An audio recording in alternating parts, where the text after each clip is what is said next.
Thank you so much for joining me for this episode of Healing Her Hustle. It means the world to me that you're here, and I can't wait to keep showing up for you every week. If today's conversation resides with you, I'd love for you to subscribe on Spotify, Apple Podcast, or my YouTube channel so you never miss an episode. And if you want to help spread the word, take a screenshot of this episode and share it on Instagram or any of your other social media platforms. Tag me at Healing Her Hustle so I can celebrate you and share it with our community. Every single thought you think plants a seed, and those seeds grow into the reality you live every day. Some of them blossom into conversations, clarity, and aligned action. Others take root in doubt, fear, self sabotage. Today, we're diving into the power of mindset and how it affects not just you, but the people around you, and how to rewrite the story you're telling yourself. The power of thought, mindset, the lens through which you see the world. Positive thoughts fuel encouragement and action. Negative thoughts fuel hesitation and self doubt. I live with a disorder that constantly gives me negative thoughts every day, all the time. A mental illness does that 24/7 because our minds overthink everything and our thoughts give us nothing but negative triggers. So, like, I will wake up and I will have all these great thoughts that I'm going to do today, but then my illness says, no, bitch, you're going to sit in the corner in your house and not do anything. And I now have learned to tell that little trigger voice in my head to go F itself. And honestly, I think that we really have to be that strong in our mindset due to the fact that the reflection of our mental illness creates such a negativity constantly. Are people watching me? Are people thinking of me in a negative way? Why are they looking at me this way? Why are they talking about me at a table that I'm not even at? And if this sounds like what's happening with your mind, you're not alone. It's every mental illness, every person who has one, it literally does it. It is the same thing. We're all having the same thoughts. But what I did when I was teaching myself about my bipolar disorder and all the other side effects that come with it, I also taught myself to say no to myself. So when negative thoughts would come, I would say, no, you're not going to do that to me today. Especially when you go to bed and you have really bad nightmares. I have decided to tell them that that does not belong to me and it no longer serves me. And it has changed my whole outcome and perspective on my life and my illness. And it has helped me get to the point where I am now, that I am self taught and learning how to heal yourself and your mind without having any triggers from it or realizing what a trigger is. And some people don't even know you could watch a TV show and the sounds that the music, the way somebody talks can actually trigger mental illness and it can cause an episode, which if you do not express out loud, like for example, I cannot handle the voice of Tom Cruise. I'm sure he's a really nice guy, but unfortunately, he triggers me and then I will start to grind my teeth because I'm trying to remove the trauma or trigger from his voice.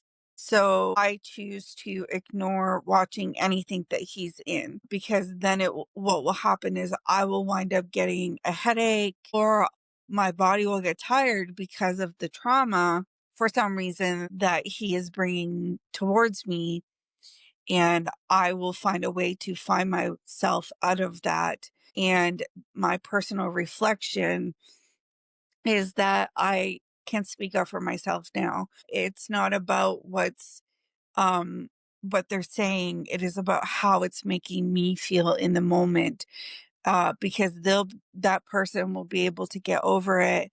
And unfortunately for me, it lives with my mind, in my mind, and my mindset for the rest of my life. And I have to remind the person who is causing um bad around me or triggering me because of the natural trigger I have with inside me that I can't change. So I have to find a way to grow with that trigger. So I have to al- allow myself to tell the person who is causing the trigger in my mind that you are triggering me. You're making me very angry.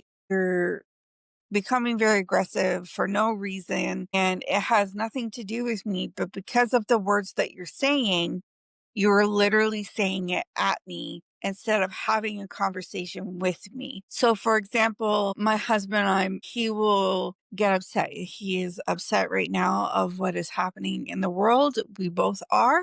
He is a little more passionate about things and I am a little more reserved. I prefer to see the whole picture, and he'll say something, and then instead of saying they or them, he says you, and then I'm the only person in the room, so it triggers me to the point where I'm saying, "You're saying that wrong. You're saying it in the wrong way because you're trying to have a conversation with me, but you're getting really angry over the conversation that doesn't have anything to do with either one of us, but you are bringing the aggression into it, and you need to say them or they are making me very angry. This is making me very upset," instead of saying you are making me very upset, or you you are killing people, but I'm not killing people. He's trying to express the conversation into what is happening or what he's seeing on social media, like TikTok, but he's not explaining it or expressing it properly.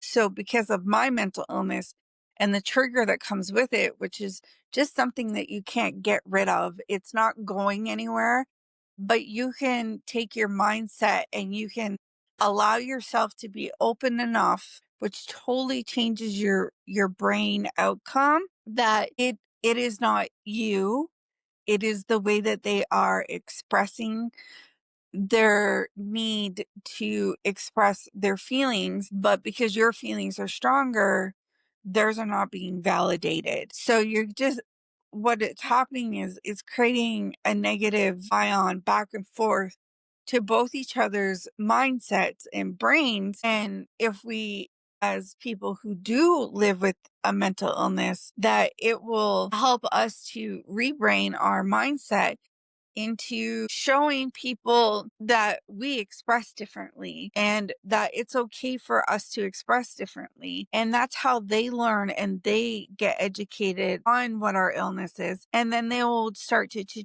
change their behavior on on thinking the way that they speak in front of you, and it truly will start creating positivity for you and your environment. An exercise that is really good to do is journal 3 positive thoughts about yourself every day for the next week or month. If you don't find that a week is working while you're writing them down, and I want you to put them in places that you are at all the time. So, 3 positive things in your journal, take that out. Put it somewhere where you're going to see it all the time. Say it to yourself. You don't have to say it out loud. You can just say it in your mindset. And then from there, if you find that that's still not working for you, and from that, you then do more, then 3 more for the next week, and then do it for a month. Keep telling yourself that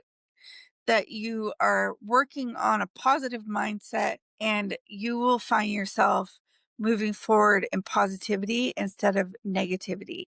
One of my quotes that I always say to myself is, the quality of your life is shaped by the quality of your thoughts. And that is so true. The ripple effect of a mindset, your mind doesn't live in a bubble, it radiates. Positive insights and uplifts, negative drains and weigh downs, real life experience. When, like I said, when somebody, if I'm in a room with somebody and they're angry, it drains my energy because I'm also an empath. So it's not where I'm just feeling my energy. I'm feeling theirs as well, and it can drain me. And that's why I've learned to open myself up to expression, because I have to express that this is not right and you are draining my energy. And that shifts the room and it shifts the people who are around you to start realizing that what they're doing around you is absolutely a negative, and it creates a bad juju or energy around you. So then you become traumatized, and then your mind goes back to the mindsets of the negative thoughts. When you've done all the work to remove these thoughts by expressing yourself openly, and we really, really need to, as a society, be open to expressing ourselves to the people around us so we do not hold on to a negative expression for so long that it becomes something violent. And we do not need any more violence in the world. There is way too much. And we're not teaching that expression is better. An open dialogue is a must in life for each and every one of us. And if somebody is expressing something and you are in the environment of that energy, you're in the room of that person, and it makes you feel uncomfortable, you have to speak up.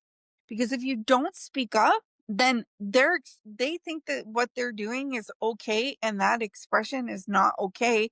That energy will shift you and the room that you're in, and then you're the one that is stuck with that vampire energy sucking person, and that's not fair to you, and it's not fair to the person that is bringing the negative into a person who is trying to have a positive, uplifting, light minded life, living with an illness that constantly reminds them that it's okay to be in a room with negative, because the thoughts that they're getting are, and their mindset is constantly negative towards them, anyways. So if we were to speak up for ourselves in a room that is sucking up the energy, then we create positive room sets in each room that we walk in our safe space. May that be your home, may that be your bedroom, may that be where you work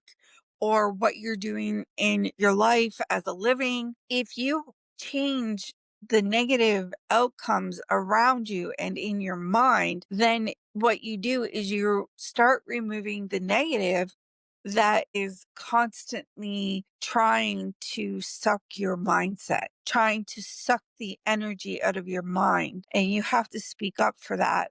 And I know that it sounds like I'm keep repeating some stuff, but that's because it's really important. And I apologize for my nose. I have allergies.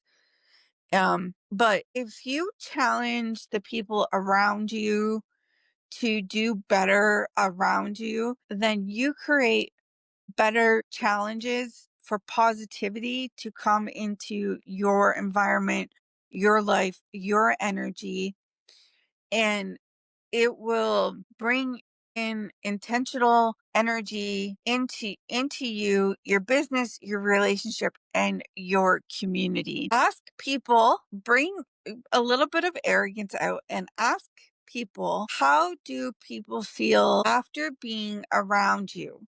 I do this all the time, because what it does is when I'm having a mental illness negative thought, and I ask somebody like my husband, why do you love me? And he will come back with all this positivity of why he loves me and why we're together. Because with bipolar disorder, especially type 1, you constantly think that you need to run away from everything.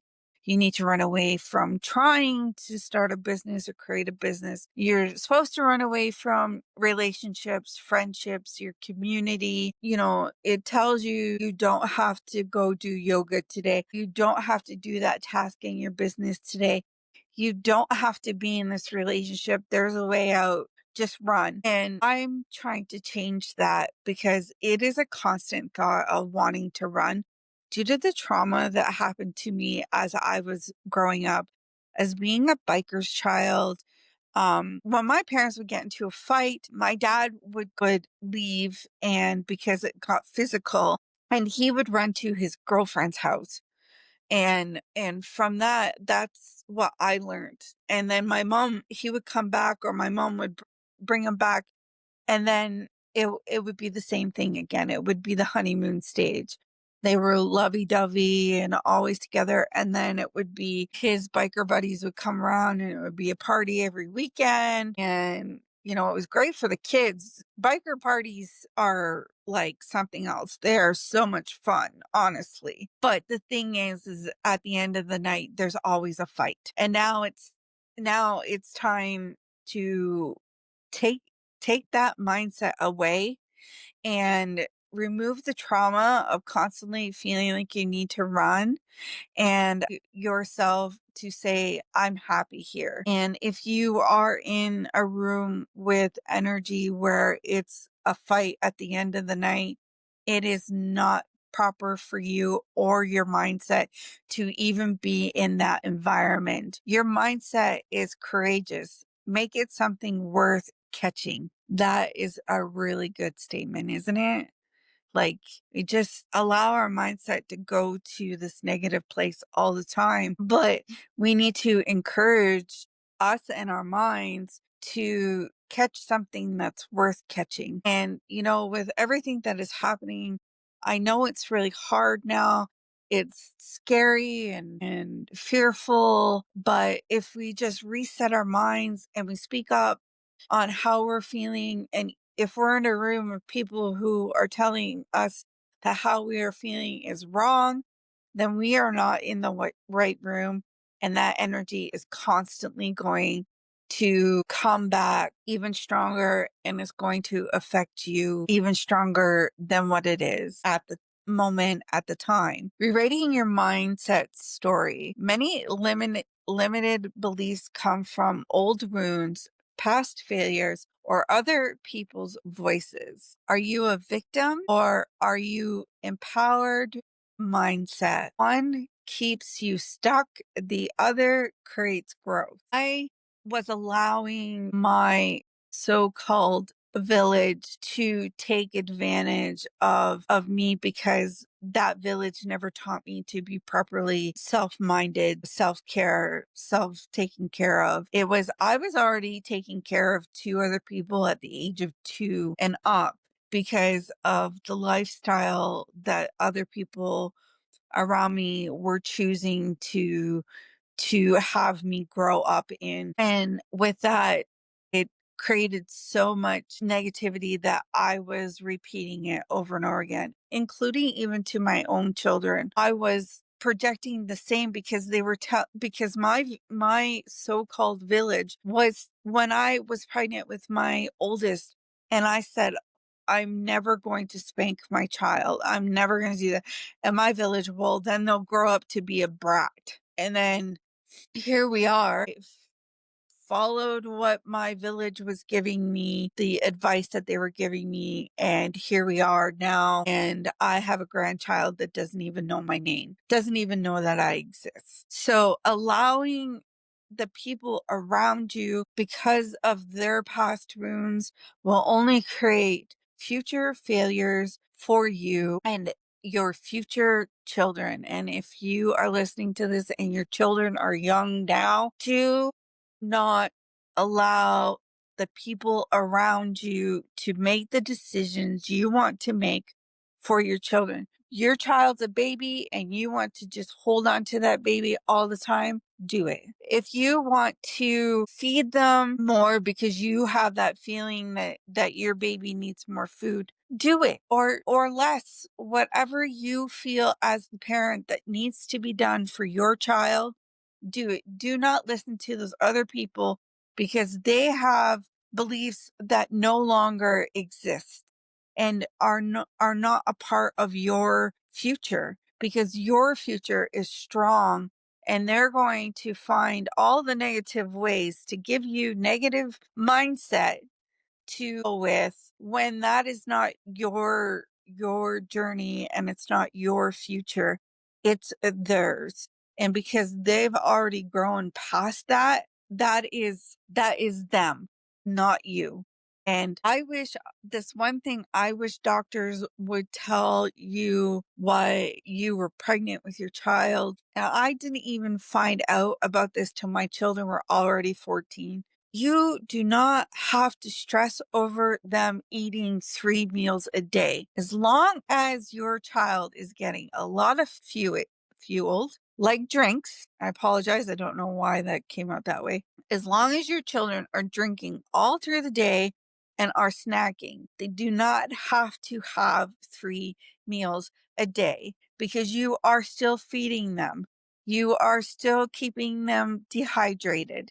You are still helping them, and you will know when they want something to eat. If they ask for something and you can, give it to them. If you're struggling like I did when my kids were little, because what my parents did is, instead of teaching me how to have a job, I was 16 and pregnant, and they took me and put me on welfare. And anytime that there was an opportunity for a job, be excuse me, besides babysitting, they would especially my mother, would find a way to get me fired. May that them showing up all the time, may her calling all the time, may her coming to my work and asking questions about me, which were none of her business. And I had one amazing, amazing boss, and it was at this little cute restaurant where I lived in this little small farm town. And my mom kept calling to see if I was at work or whatnot. And I was already in my 20s. So she called the one time, and my boss literally said, "Your daughter is an adult. It is none of your fucking business if she is here or not." And then my boss came to the back because I was a dishwasher and I would help around doing other things at this restaurant. And she came back to me. She says, "Now I get what you're talking about your family, about how so negative they are to you. Because your mom just called here to see if you were working. And I just told her off. And I never hugged anybody so tight as I hugged her. And I was already known to the family. Beautiful, great family. I love that family. They still are a beautiful family to me because they took me in like I was one of their own. It was absolutely amazing. I just still love each and every one of them. And to know that she stood up for me when most of the time nobody ever really did stand up for me, it really still means a lot to me. So if she ever listens to this, or one of her family members do, Anna, I absolutely adore you and thank you so much for sticking up for me. And that's what you need. You need to stick up for yourself, because we don't all always have somebody that will stick up for us. The more we do, the more we find belief in ourselves, and then that will help us to create a better life for ourselves and to create a better outcome for our future children or grandchildren, or just a better future for us overall. If you're choosing not to have children, you know what, girl, that is absolutely fine, because I do have some friends that decided to never have children because they had seen the pain and suffering that with their friends who had kids, because they were all single mothers that had part-time dads, weekend dads, that would call, especially me, the father of my children was such a negative person. And if you've listened to the last two episodes, you'll know all about it. Great manipulator, great at creating negativity in the mindset of women. And he is such a womanizer, probably still is. And he was teaching because whatever sex you are, if you're male or female, you are the one teaching your child how to act towards other people. And because of that, that is how they will grow up. And you could either be the one that teaches them power and how to be kind to other people, or you are the one who reminds them that you're the only important person. And even though other people like me, the mother, always thought it was important to teach my kids to also love their dad and to love anyone that we bring in the future to them, to love on them. And that's the thing, that's the same sex is what teaches them to love on others. And my take on this mindset episode is that, ladies, I know that we're supposed to teach our kids to love everyone, but while we're doing that, we forget to teach them how to love on us. And the first thing we need to teach our children is to love on us. And that's what we also need to teach ourselves, is to love on us first. It doesn't matter if you walk in the room and you learn to love on yourself. You walk into a room and they say, you have a big ego. Well, yeah, I had to give myself that big ego because no one else was going to give it to me. Men are raised to love their egos and love themselves first. And we are taught to love on our partners the way that we would want to be loved on. So while we're giving that to someone else, we sometimes forget to give it to us. And when it's time for us to change that mindset and give it to ourselves. The last exercise I want you to do is write down one belief holding you back. Reframe it into an empowering truth. When you change your story, you change your future. I hope that this resides with you. And if so, please remember to like and follow and leave a 5-star or whatever you choose the stars so that I get more known on the podcast, Spotify platforms and streaming places. Next week, we'll dive into the 3 M's: mental breakdown, mental illness, and mental health. That completely changed the way I show up in life and business. I promise you won't want to miss it. Until then, remember, success isn't just about the hustle, it's about healing, alignment, and creating something truly yourself. I'll see you in the next episode. And if you have a story you want others to hear about, please DM me on Instagram to get the message out there. I hope you have a blessed day, sending you off with love and light.